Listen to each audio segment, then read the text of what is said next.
The last coin in Nessa Parrish's apron pocket felt heavier than it should have as she stood outside the diner in the freezing November rain, staring at the ragged man huddled against the brick wall. Her shift had been brutal, her feet ached, and she'd made barely enough in tips to cover the bus fare home. But something about the way he sat there, soaked through and shivering, made her fingers close around that $1 coin before she could think twice.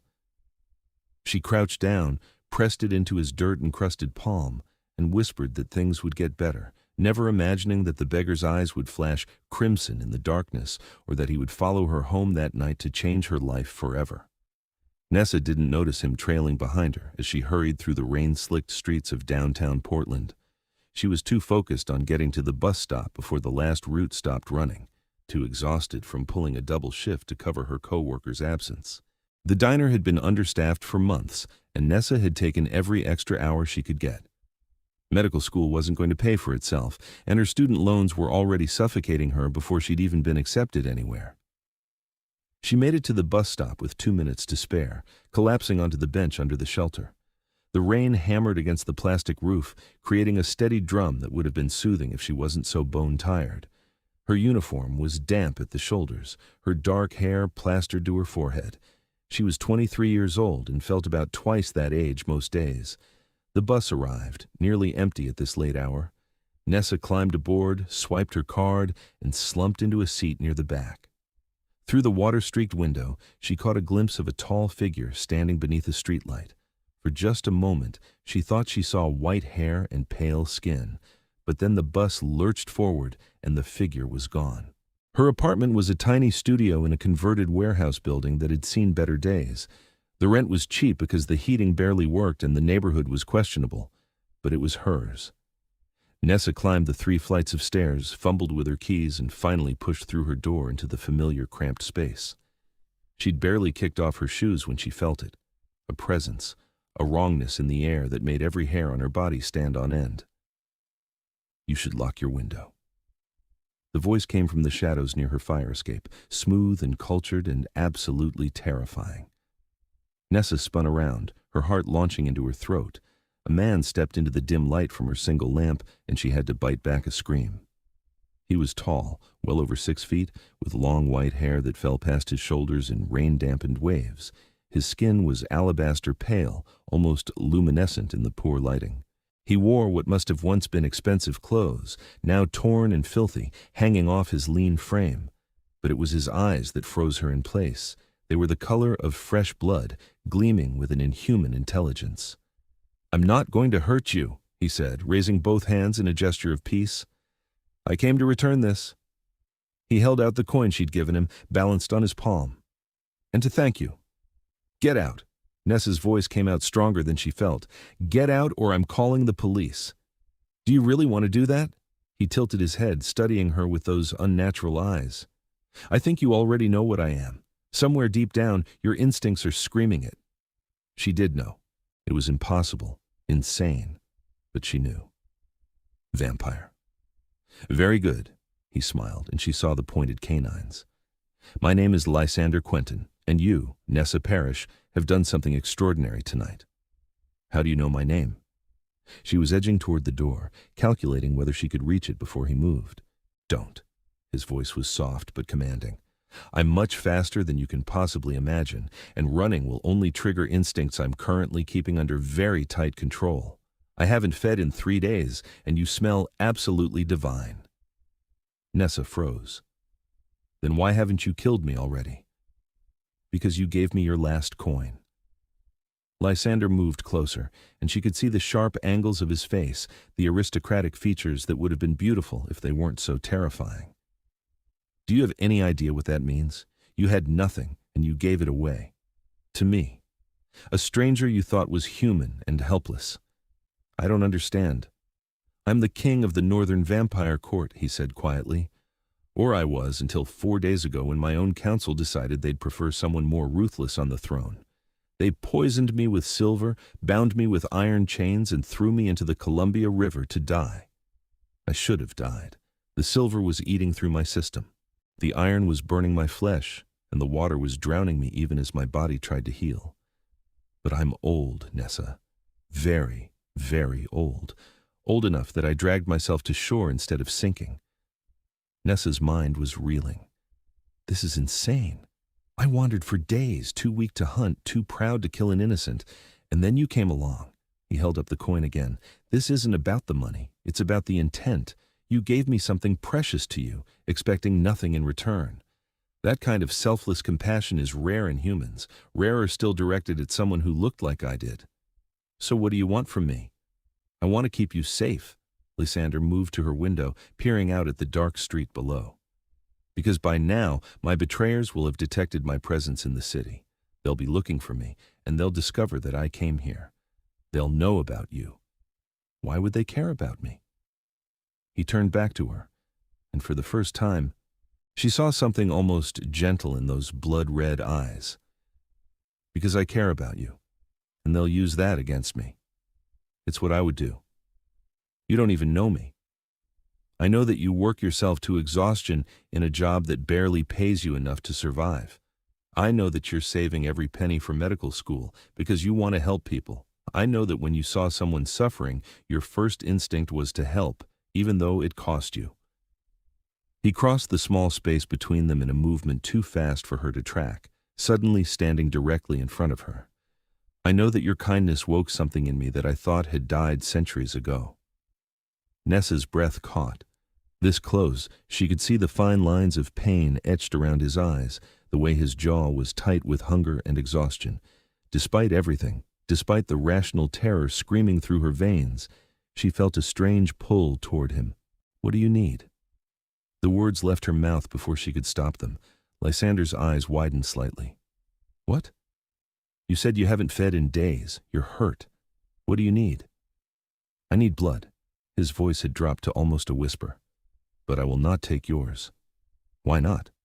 Because I refuse to harm you. I will not be the monster they accused me of being. He stepped back, putting distance between them. I'll leave. Find something else. An animal, perhaps, though it won't be enough to fully heal me. Nessa found herself reaching out, catching his wrist before he could move away. His skin was ice cold beneath her fingers. If they're really coming after me because of you, then you leaving doesn't help. And you're weak. You need to be strong if you're going to protect either of us. You're offering? The intensity in his gaze was almost overwhelming. I'm offering, but just enough to help you heal. And you stop when I say stop. Something shifted in Lysander's expression, a mix of gratitude and awe and hunger that made Nessa's pulse quicken. You trust me? I probably shouldn't. But yes, I do. He moved slowly, giving her every chance to change her mind. His hand came up to cup the side of her neck, thumb brushing against her pulse point. This will hurt for a moment, then it will feel good. Perhaps too good. Tell me immediately if you want me to stop. Nessa nodded, not trusting her voice. She felt his breath against her throat, cold and sweet, then the sharp sting of his fangs piercing her skin, and she gasped. He was right. It hurt. A bright lance of pain that made her tense, but then something warm flooded through her, a wave of euphoria that turned her knees weak. Lysander caught her, one arm wrapping around her waist to hold her steady as he drank. She could feel the pull of it, feel her blood flowing into him. It was intimate in a way she'd never experienced, more intense than any kiss or touch. Her fingers clutched at his shoulders, and she felt the torn fabric of his shirt, the solid muscle beneath. He pulled away sooner than she expected, his tongue sweeping across the puncture wounds to seal them. When he looked at her, his eyes were brighter, more alive. Color had returned to his face, and the worst of the exhaustion had lifted. Thank you. His voice was rough. You have no idea what you've just given me. Nessa swayed slightly, and he guided her to sit on her bed. I should probably eat something. Yes, you should. He moved to her tiny kitchen, and she heard him opening her refrigerator. You don't have much here. I know. I usually eat at the diner. She watched as he returned with the last of her orange juice and a protein bar. That's really all there is. Lysander frowned, an expression that looked oddly regal on his pale features. That's changing. Starting tomorrow, you're not going to want for anything. I don't want your money. It's not about what you want. It's about what you need. He sat beside her on the bed, watching as she drank the juice. And it's about me taking care of what's mine. I'm not yours. Aren't you? He reached out, fingertips tracing the place where he'd bitten her. You've given me your blood, Nessa. In my world, that creates a bond, a connection. I can feel your heartbeat now, sense your emotions. And you'll find that you can feel me too, if you pay attention. She closed her eyes and she could sense it. A presence at the edge of her consciousness, powerful and ancient and protective. What does this mean? It means that I will do everything in my power to keep you safe. It means that anyone who tries to hurt you will face my wrath. And it means that whether you like it or not, your life has become infinitely more complicated. Great. Nessa finished the protein bar, already feeling steadier. So, what happens now? Now we wait. My enemies will come, probably before dawn. They'll want to strike while I'm still weakened, before I can gather allies. Lysander stood, moving to the window again. I need you to understand something. When they arrive, it's going to be violent. I'm going to kill them, and it won't be pleasant to witness.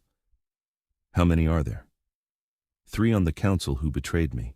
Marcus Draven, the War Master, Celeste Thorne, the diplomat, and Victor Stone, the treasurer. They've ruled the Northern Court in my absence for 4 days, and they'll be desperate to eliminate me before word spreads that I survived. Can you beat 3 of them? He smiled, and it was all teeth. I'm their king for a reason, Nessa. I'm older than all of them combined, stronger, faster, more ruthless when I need to be. The only reason their initial attack succeeded was because I trusted them. I won't make that mistake again. The night stretched on. Lysander refused to let Nessa sleep, insisting that she needed to be alert. He told her stories to pass the time, tales of the vampire courts and the long centuries he'd lived.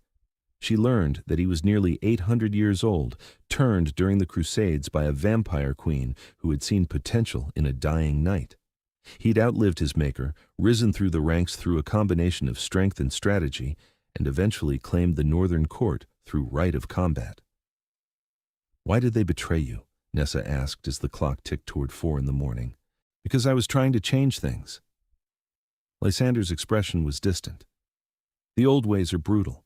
Humans are seen as nothing more than food and servants. I wanted to establish rules, protections. I wanted to limit unnecessary killing. They saw it as weakness. Was it? No, it was evolution. The world is changing, Nessa. Humans have technology now that could expose us, destroy us if they truly mobilized. Continuing to treat them as lesser beings is not just cruel. It's strategic suicide. He looked at her. But I'm old enough to remember when I was human, old enough to still value what I lost. Most vampires forget. They live so long that their humanity becomes a distant dream, meaningless compared to their present power. But not you. Not me. He moved from the window, crouching in front of where she sat. You reminded me tonight why that matters, why that humanity is worth protecting. Before Nessa could respond, Lysander's head snapped toward the window. They're here. She felt it too, that new sense he'd mentioned, a cold pressure building in the air, malevolent and hungry. How many? All 3, and they've brought soldiers. He stood, positioning himself between Nessa and the window. No matter what happens, you stay behind me. If I tell you to run, you run. Understand? Where would I even go?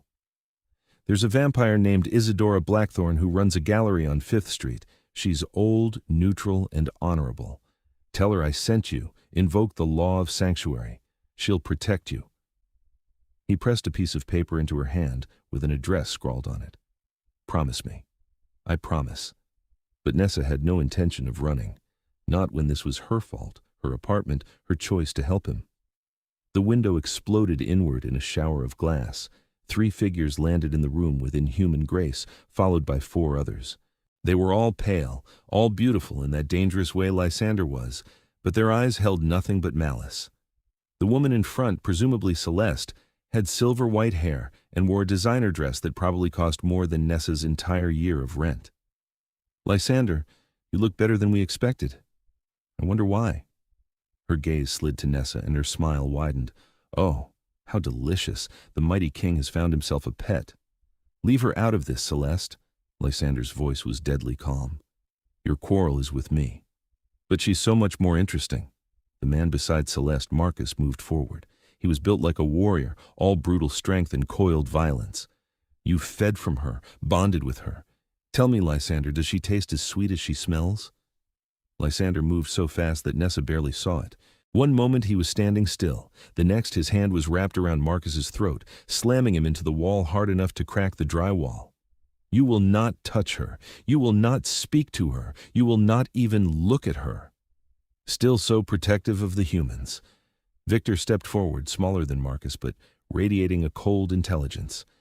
That's why you had to be removed, old friend. You've gone soft. Let me show you exactly how soft I am. Lysander released Marcus and straightened. Single combat. You and me, Victor. Winner takes the throne.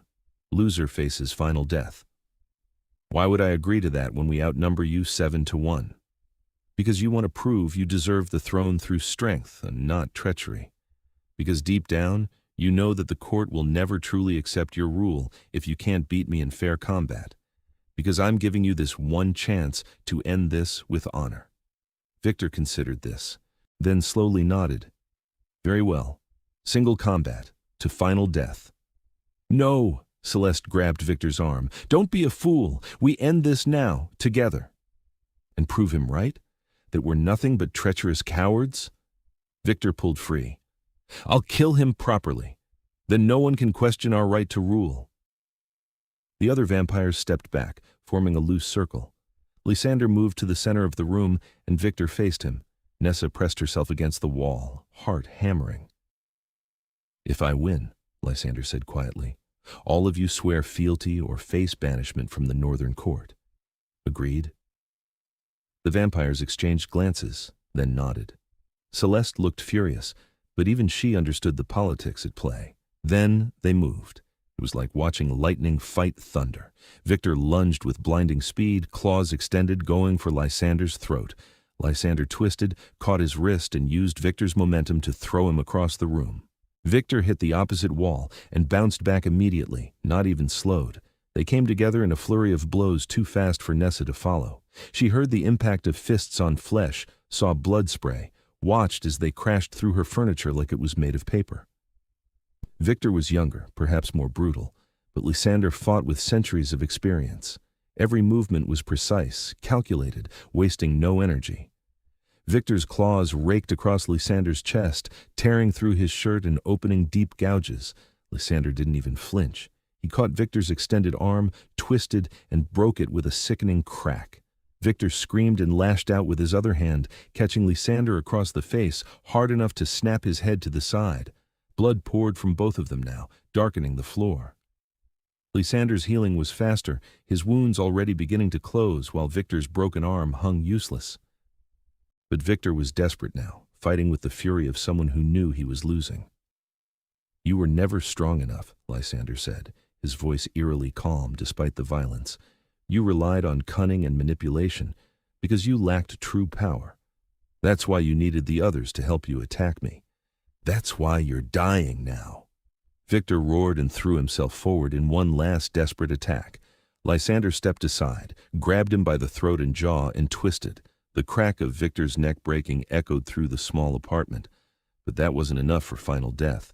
Lysander's hand plunged into Victor's chest, ripping through flesh and bone, and emerged holding his heart. Victor's eyes went wide, then glassy. Lysander let the body drop and crushed the heart in his fist. Who's next?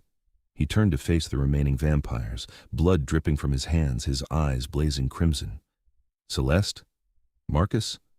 Or perhaps one of your loyal soldiers wants to try their luck. Celeste dropped to one knee, head bowed.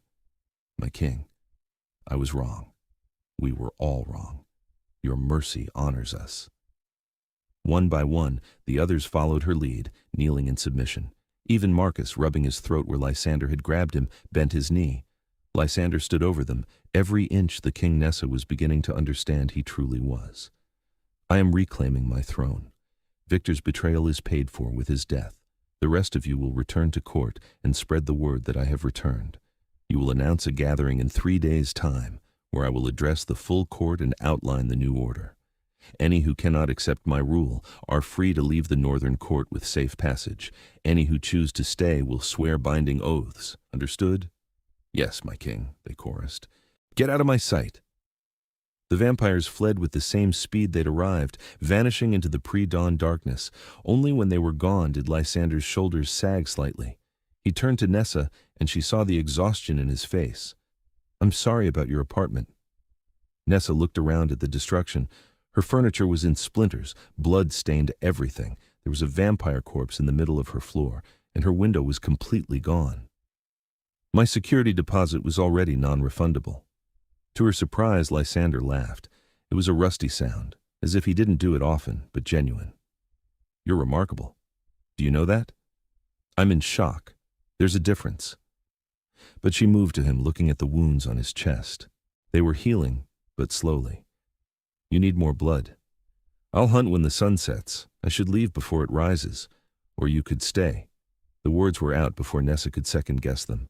The bathroom doesn't have windows. You'd be safe. Nessa, her name was a caress. If I stay, if I let myself get any closer to you, I won't be able to walk away. You need to understand that. The bond between us is already stronger than anything I've felt in centuries. If I stay, I will become utterly devoted to you. I will reshape my entire existence around keeping you safe, making you happy. Is that really what you want? She should say no. She should tell him to leave, go back to his vampire court, and let her return to her normal life. But as she looked into those ancient red eyes, she realized her life had stopped being normal the moment she gave him that coin. I want you to stay. Something blazed in his expression, fierce and possessive.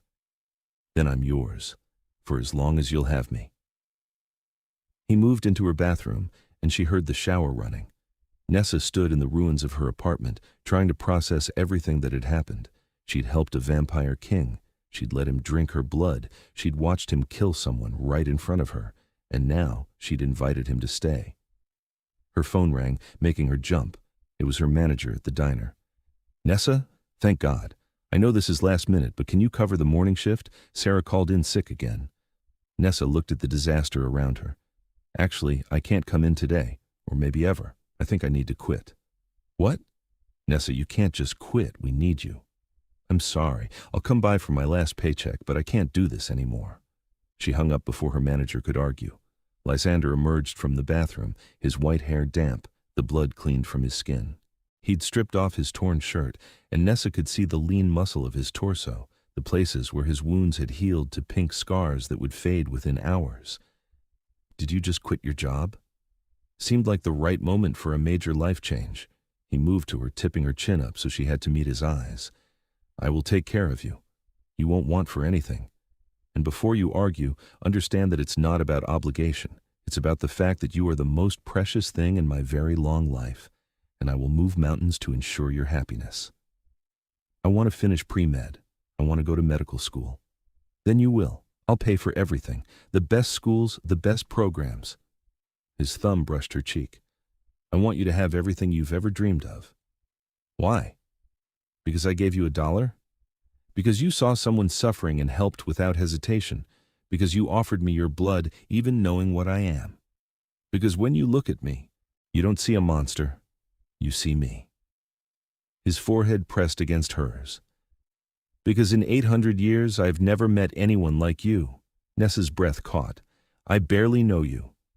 Then let me court you properly. Let me show you who I am. Let me prove that I'm worthy of the gift you've given me. His voice dropped to a whisper. Let me love you the way you deserve to be loved. You're talking about love already? We met tonight. I'm a vampire.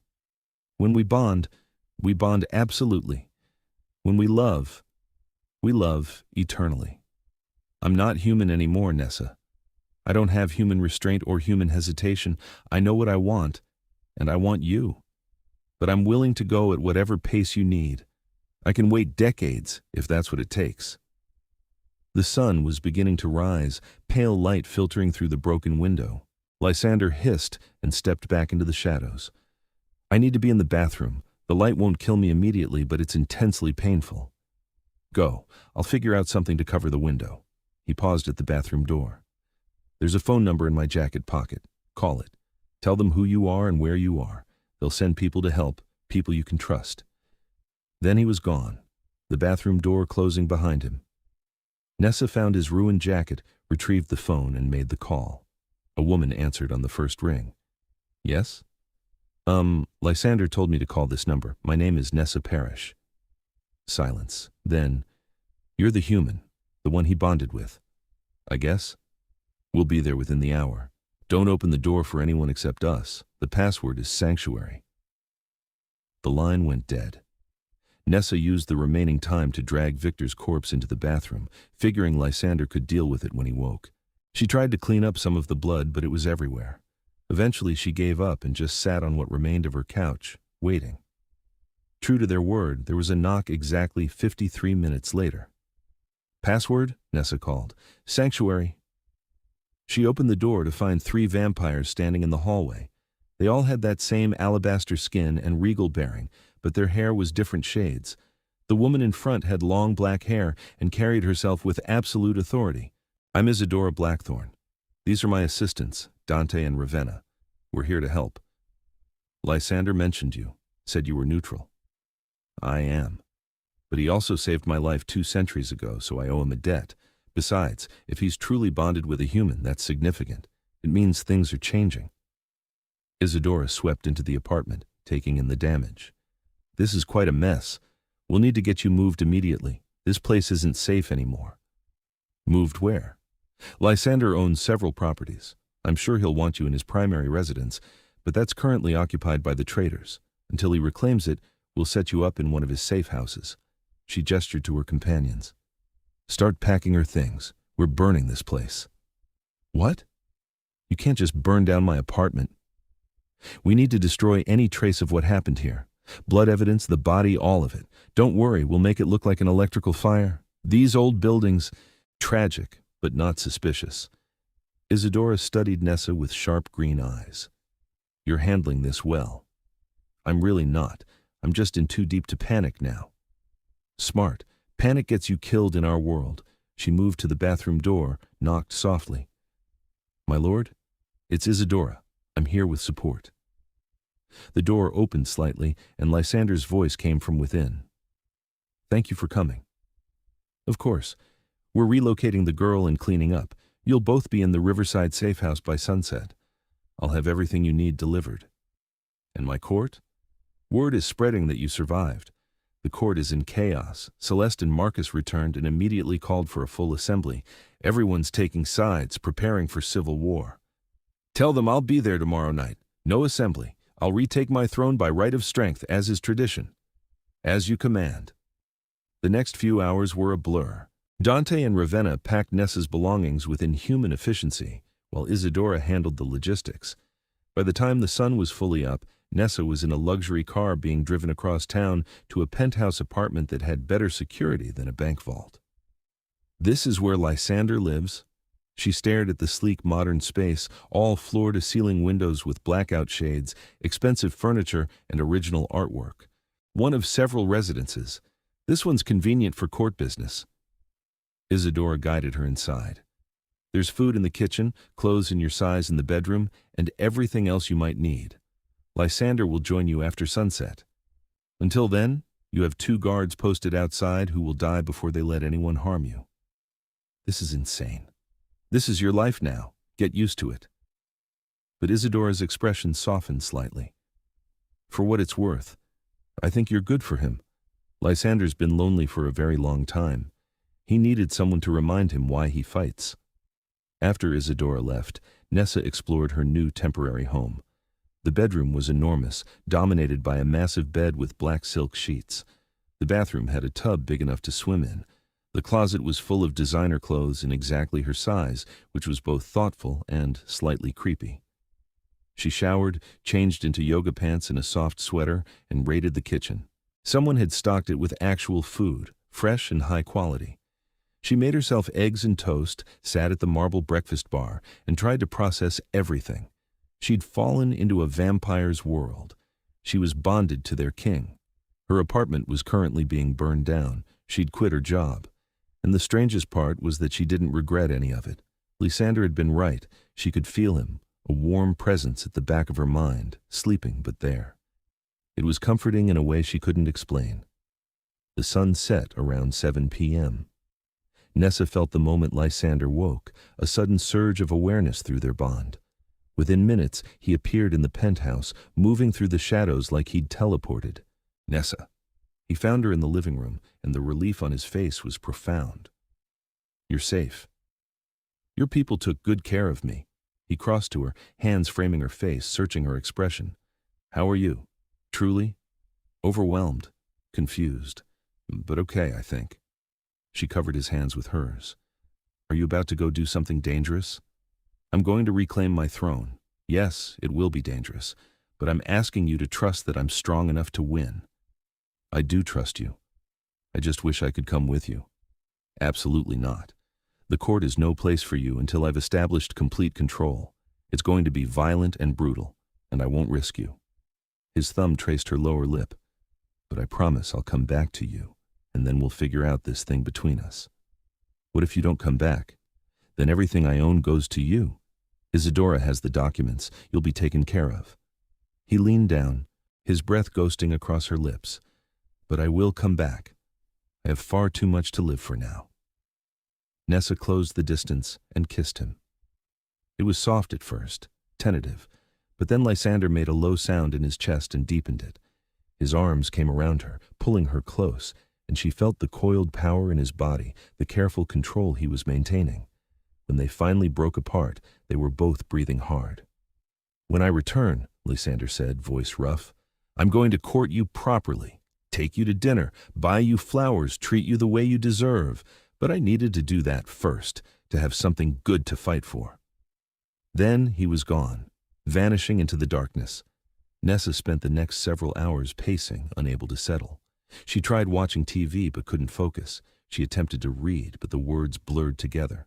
Finally, she curled up on the couch and focused on that bond between them, feeling Lysander's emotions. Determination. Rage. The fierce joy of combat. Around midnight, that connection flared bright and hot, then went eerily quiet. Nessa's heart stopped. She waited, counting seconds that felt like hours. Then, the door opened and Lysander walked in. He was covered in blood, his clothes torn, but he was smiling. It's done. The court is mine again. Nessa launched herself at him, not caring about the blood. He caught her easily, holding her tight. I was so scared. I know. I felt it. He pulled back to look at her. They fought, not all of them, but enough. I had to make examples, had to prove that I'm still the strongest. But it's over now. Marcus is dead. Celeste has been banished. The others have sworn new oaths bound by blood and magic. The Northern Court is stable. And now? Now I get to keep my promise, to court you, to show you my world, to convince you that spending forever with a vampire king isn't the worst fate imaginable. You're really thinking forever? I'm immortal, Nessa. If this works between us, if you choose me, then yes. Eventually I'll offer you eternity. He must have seen something in her expression because he quickly added, but that's far in the future. For now, I just want to know you, really know you, everything you love, everything you dream about, everything that makes you who you are. Over the following weeks, Lysander kept his word. He courted her with an old-world grace that made her feel like a princess. He took her to the finest restaurants where they had entire sections closed off for privacy. He bought her gifts, not expensive jewelry or clothes, but thoughtful things. Books she'd mentioned wanting to read, art supplies because she'd once said she missed painting, a vintage stethoscope she'd admired in an antique shop. He told her stories of his long life, the places he'd seen, the history he'd witnessed. She learned that he'd known Leonardo da Vinci, had fought in battles whose names she only knew from textbooks, had watched the world transform around him while he remained unchanged. But he also asked about her life, her dreams, her fears. He wanted to know everything, and he listened with an intensity that made her feel like the most important person in existence.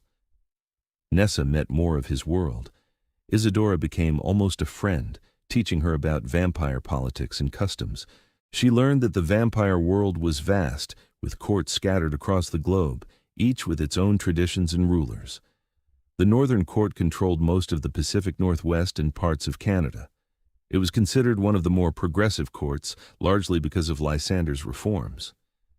They still don't understand why you're trying to protect humans, Nessa said one night as they sat together on the penthouse balcony overlooking the city. They will. Eventually. Change takes time, even for immortals. Lysander had his arm around her shoulders, and she was tucked against his side. But having you here helps. They can see that humans are more than just food, that we can form genuine connections. Some of them still look at me like I'm dinner, and if any of them touched you, I would end them. His voice was calm, but she felt the steel beneath it. You're under my protection. That makes you untouchable. So I'm just a political statement? He turned to face her, cupping her cheek. You're everything. You're the reason I get up each night. You're what I think about during boring council meetings. You're who I want to talk to about everything and nothing. You're not a statement, Nessa. You're my heart, as much as I still have one. She kissed him then, slow and deep. These kisses were becoming more frequent, more heated. The tension between them was building, a constant pull that grew stronger every day. I'm falling in love with you, Nessa whispered against his lips. Is that crazy? We've only known each other a month. I fell in love with you the moment you handed me that coin. Everything since has just been falling deeper. His forehead rested against hers. I love you, Nessa Parrish. With everything I am, everything I have, everything I'll ever be. What does that mean for us, practically? It means whatever you want it to mean. If you want me to stay away during the day, give you space to live your own life, I will. If you want me by your side every moment I'm awake, I'll arrange it. If you want slow and careful, we'll go slow. If you want me to claim you completely, make you mine in every way that matters, I'll do that too. Nessa's breath hitched. And if I eventually want what you have, immortality? His eyes blazed. Then I will give you the most precious gift I can offer. I'll turn you myself, ensure the transformation is as painless as possible, and spend eternity making sure you never regret it. I need time to think about that part. You have all the time in the world. I'm not going anywhere. 2 months after that night in her ruined apartment, Nessa made her decision. She applied to medical school using Lysander's address, funded by a mysterious scholarship that she suspected he'd created specifically for her. She officially moved into the penthouse, turning one of the spare rooms into a study. And she told Lysander that she wanted all of him, no more holding back. He made love to her that night with a reverence that brought tears to her eyes. He was careful with his strength, gentle despite the hunger she could feel thrumming through their bond. Afterward, as they lay tangled together in his massive bed, he held her like she was made of spun glass. I love you, he murmured into her hair. I will love you until the stars burn out. That's a long time. Not long enough. The vampire court gradually accepted her presence. She was Lysander's consort, his chosen, and that gave her status even as a human. Some vampires remained wary, but most treated her with cautious respect. A few even seemed to approve. Isadora told her it was unprecedented. Vampires and humans have relationships, certainly. We feed from willing donors, sometimes keep long-term companions. But a king hasn't bonded with a human in over 1,000 years. You're making history. I just gave him $1, Nessa said. You gave him hope. That's infinitely more valuable. Nessa started medical school that fall. She spent her days in classes and studying, her nights with Lysander. It was a strange life, split between the ordinary world of human medicine and the supernatural world of vampire politics. But somehow it worked. Lysander attended every important event in her life. He sat in the audience when she gave her first presentation, invisible to the other students, but there for her. He celebrated when she aced her first major exam. He held her when she had a bad day and doubted herself. And slowly, as the months turned into a year, Nessa realized she wanted forever. Not because Lysander was a king or because he could give her wealth and power, but because he saw her, really saw her, because he supported her dreams instead of expecting her to reshape her life around him, because he loved her with an intensity that never wavered. On the anniversary of the night they met, Lysander took her back to the street where she'd given him that coin. It had been cleaned up, the area gentrified, barely recognizable. This is where my life truly began, he said, holding her hand. 800 years of existence, and it took one selfless human to make me feel alive again. I almost walked past you that night, Nessa admitted. I was so tired, and it was raining, and I just wanted to go home. But you didn't. You stopped. You cared. And you changed everything. He knelt down, and Nessa's heart stuttered. Lysander? I know we can't marry in the traditional sense, not legally. But in my world, we have our own ceremonies, our own bonds. He pulled out a ring, black metal with a blood-red stone. This is a claiming ring. If you accept it, you'll be my consort formally, recognized by every vampire in the Northern Court and beyond. You'll be under my protection forever. And eventually, when you're ready, you'll join me in immortality. Tears streamed down Nessa's face. Yes. God, yes. He slipped the ring onto her finger, then stood and kissed her deeply. Through their bond, she felt his joy, his love, his absolute devotion. The claiming ceremony happened a week later in the Grand Hall of the Northern Court's actual headquarters, a hidden compound beneath the city. Every vampire of significance attended, dressed in formal attire that ranged from modern suits to period costumes from various eras. Nessa wore a gown that Lysander had commissioned, black silk that made her feel like a Gothic queen. He wore formal regalia, including a crown she'd never seen him use before, silver worked with intricate designs. The ceremony was conducted in a language she didn't understand, old and lyrical. Lysander translated quietly, explaining that she was being formally recognized as his chosen consort, that any harm to her would be treated as harm to him, that she was now part of the Northern Court's leadership. When it was done, he bit his own wrist and offered it to her. Drink, just a little. It will strengthen our bond, give you some of my resilience. You'll heal faster, be harder to harm. You won't be immortal yet, but you'll be harder to kill. Nessa drank, the taste of his blood strange and sweet on her tongue. Power flooded through her, and she gasped. Lysander caught her, steadying her as the magic settled. "Welcome to my world," he whispered. The celebration lasted until dawn. Vampires came to formally acknowledge her, bowing or offering gifts. Even Isadora presented her with a beautiful antique medical bag. "You're one of us now," the older vampire said. "Whether you're human or vampire doesn't matter. You're Northern Court, and we protect our own." Life settled into a new rhythm. Nessa continued her medical studies, but now with enhanced abilities that made the long hours easier to manage.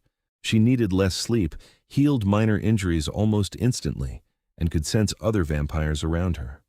Lysander ruled his court with her at his side. She learned the politics, met with other vampire leaders who came to visit, and slowly became more than just the king's consort. She became an advisor, particularly on matters relating to human-vampire relations. "You're good at this," Lysander told her one night after a particularly difficult negotiation with the Eastern Court. "You see angles I miss, connections I don't make. You're making me a better king." "We're partners." "Yes." He pulled her into his arms.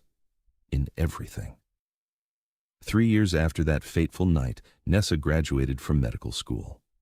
Lysander threw a party that mixed her human classmates with vampire courtiers, a surreal blend of two worlds. Her family was there too, her parents and younger brother, who had slowly accepted her relationship with Lysander, even if they didn't fully understand it. "I'm proud of you, sweetheart," her father said, hugging her tight. "I know this isn't the life we imagined for you, but you seem happy." "I am. Happier than I ever thought possible." That night, after everyone had left, Nessa found Lysander on the balcony, staring out at the city. "I'm ready," she said. He turned to her, understanding immediately what she meant. "Are you sure? There's no going back." "I'm sure. I want forever with you. I want to see what the world becomes. I want to be by your side, not as a fragile human you have to constantly protect, but as your equal. You've always been my equal." But he moved to her, cupping her face in his hands. "We'll do this properly. I'll prepare everything. Make sure your transition is as comfortable as possible. We'll take a month away from court, just us, so you can adjust without pressure." "When?" "Soon. I need to arrange things, ensure the court is stable in our absence." He kissed her softly. "Are you afraid?" "A little. But I trust you. I'll make it as painless as I can, and when you wake, you'll be magnificent." They left for a remote mountain estate 2 weeks later. It was beautiful there, isolated and peaceful. Lysander spent days preparing her, explaining what would happen, making sure she understood the reality of vampire existence. "You'll never eat human food again," he told her. "You'll never feel the sun's warmth. You'll watch everyone you know age and die while you stay frozen in time. These are real losses, Nessa. I need you to understand what you're giving up." "I understand, but I'm gaining so much more. Eternity with you. The ability to really help people, to use my medical knowledge to improve human-vampire relations. Time to make a real difference." "You've already made a difference. You've changed everything." On the chosen night, Lysander prepared the bedroom with candles and soft music. He made love to her first, slow and tender, savoring her human warmth one last time.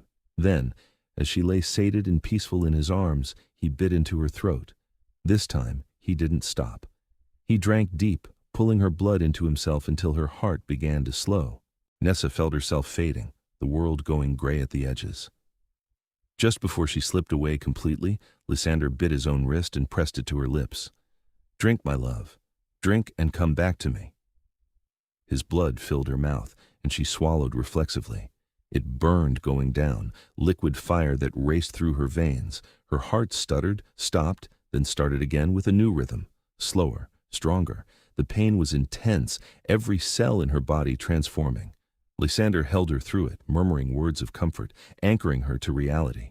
It felt like hours, days, an eternity of agony. Then, suddenly, it was over. Nessa opened her eyes and gasped. The world was different, sharper, clearer, more vivid. She could see individual dust motes floating in the air, could hear Lysander's breathing, could smell everything from the candle wax to the forest outside. "How do you feel?"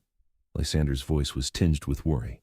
She sat up, marveling at the way her body moved, fluid and powerful. "I feel incredible." Her reflection in the mirror across the room showed the changes.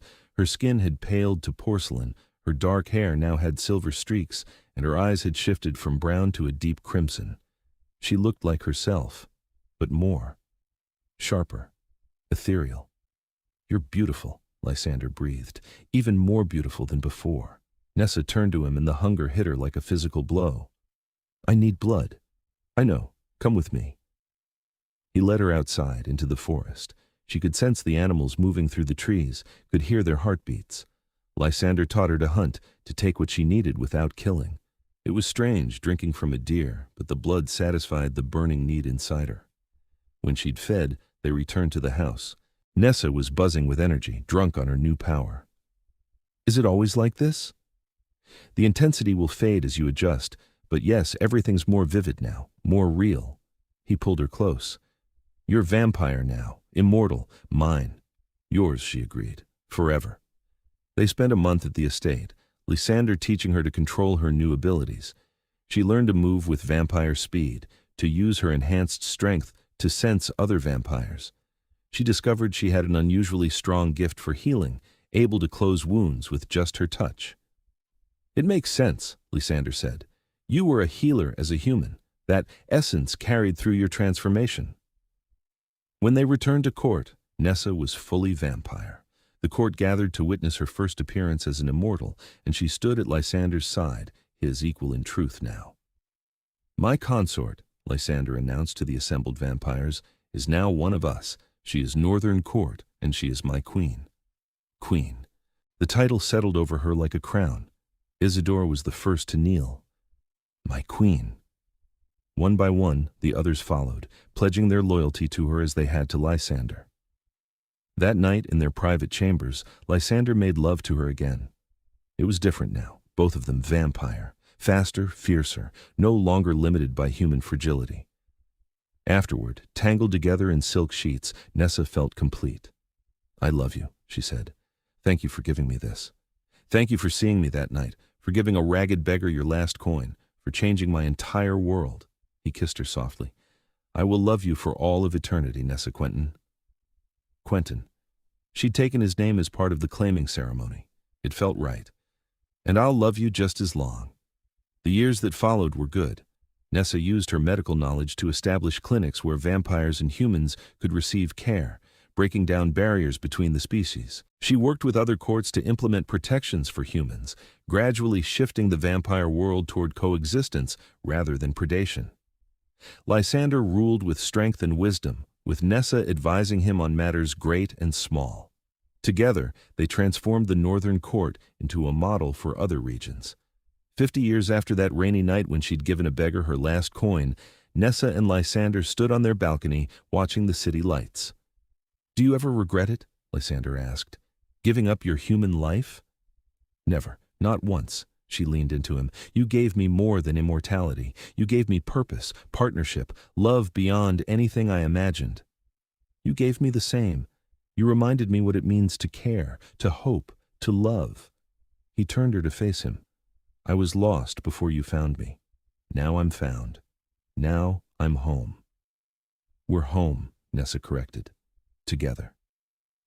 They kissed as the sun set behind them, two immortals bound by love that would last forever.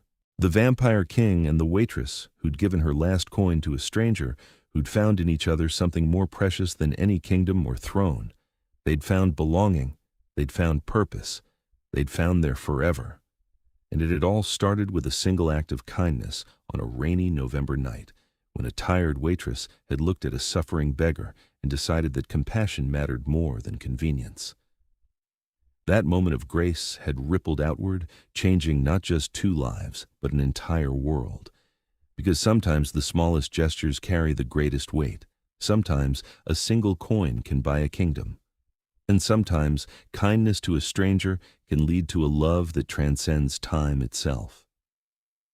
Nessa and Lysander had found that truth together, and they would carry it forward through all the centuries to come, proof that even immortals could change, could grow, could love with a depth that made eternity feel like a gift rather than a curse. Their story had begun with an ending, with Lysander nearly destroyed and Nessa nearly broken by the weight of her ordinary life. But from those ashes, something beautiful had emerged, a partnership, a love, a future. And in the vampire court, young vampires still told the story of their king and queen, of how a single act of kindness had changed everything. It became legend, then myth, then truth again, as new generations saw Nessa and Lysander still standing together, still ruling with wisdom and compassion, still deeply in love. The northern court flourished under their joint leadership. Other courts began to follow their example, implementing reforms and protections. The vampire world slowly transformed, moving from the shadows toward something better. Decades turned to centuries, and still Nessa and Lysander remained, eternal and devoted. They watched the world change around them, technology advancing, society evolving, but their love stayed constant. Through wars and peace, through triumph and tragedy, through the endless march of time, they had each other. And on quiet nights when the court was asleep and the city below them hummed with life, they would stand together on their balcony and remember that first meeting. The rain, the exhaustion, the moment when their eyes had met, and something fundamental had shifted in the universe. "Thank you," Lysander would whisper. "Thank you," Nessa would reply, and they would hold each other, grateful beyond words for the chance meeting that had given them forever. Because in the end, that's what love truly was. Not the grand gestures or dramatic declarations, but the quiet moments of connection. The decision to see someone, really see them, in their moment of need. The choice to offer kindness when it would be easier to walk away. Nessa had made that choice on a rainy November night, and it had led her here. To immortality, yes, but more importantly, to love, to belonging. To a partnership that would endure as long as the stars themselves. She had given a beggar her last coin, and he had given her the world. It was more than a fair trade.